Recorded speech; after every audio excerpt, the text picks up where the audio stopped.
Okay, we're going to start with the great vessels and valves of the heart. As you look at the heart, the first vessel that you see that comes off the top and it's draining blood into the right atrium, this is the superior vena cava. Flip to the back of the heart, you can see another vessel that's bringing deoxygenated blood from the trunk and the legs up. That is the inferior vena cava. And then these coronary veins have to dump their deoxygenated blood someplace.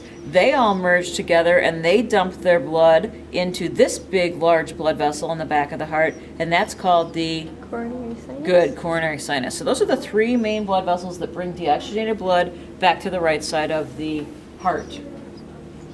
Next, we talked about the tricuspid valve already. Now, the next thing on your list is pulmonary trunk and pulmonary semilunar valve. Let's go ahead and put the cover on the heart here for a second. As you look at the front of the heart, you can see those big two auricles there. Hold that up for me, will you?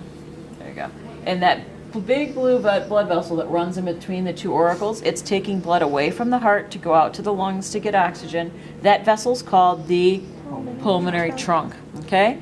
That pulmonary trunk, although the model rep didn't do that, it can come out here and it's going to branch off into two smaller vessels that are going to go to the lungs. So that pulmonary trunk will kind of bifurcate into two pulmonary arteries. Okay, so there's going to be two on the left side, and then as you look, there's going to be two on the right side as well.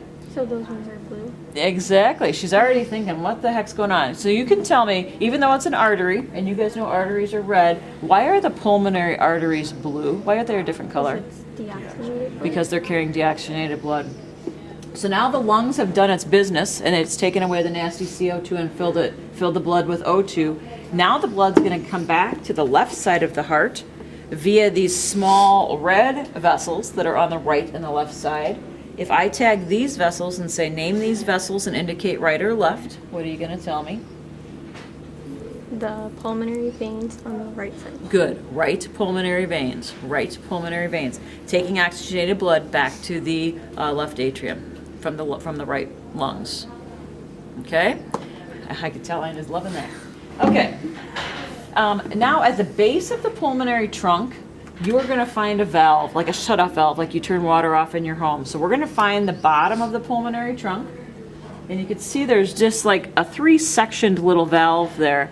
No cords attached to it. These semilunar valves don't have any cords. That's where we're going to tag pulmonary semilunar valve. It's at the bottom of the pulmonary trunk. Now on the left side, again, this space would be the left atrium. This valve is the bicuspid. good bicuspid or mitral valve. And then that space would be the left ventricle. good left ventricle. Now the walls of the left ventricle, which have thicker myocardium than the right side, it's Why? going to squeeze. Why it's thicker? Why thicker? Who knows that answer? It pumps stronger.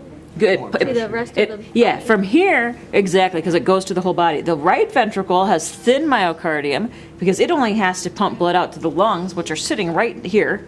This has to have enough force to contract and pump blood to your head, to your arms, to your feet. So these guys have to be much thicker and pump Much that stronger. blood I see. around. So as the left ventricle walls contract, the blood is going to go through that structure, which is the Aortic semilunar valve. aortic semilunar valve, and the first thing the blood does, it's going to squirt through these two holes, and it's going to feed these coronary arteries oxygenated blood so that the heart muscle gets oxygen first. If our heart is not beating, it doesn't matter what happens to the rest of the organs in our system. So the heart feeds itself oxygen first. These are called opening to the coronary arteries. From there, if I have a tag right here and I say, name this vessel and the specific region at the tip of the pointer, what are you going to tell me? What's that vessel? Good, the aorta, and it's the ascending aorta. Ascending means going up.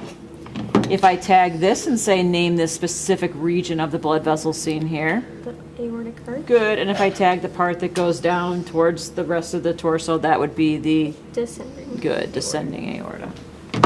Excellent. All right, so we have talked about everything here. Let's go back.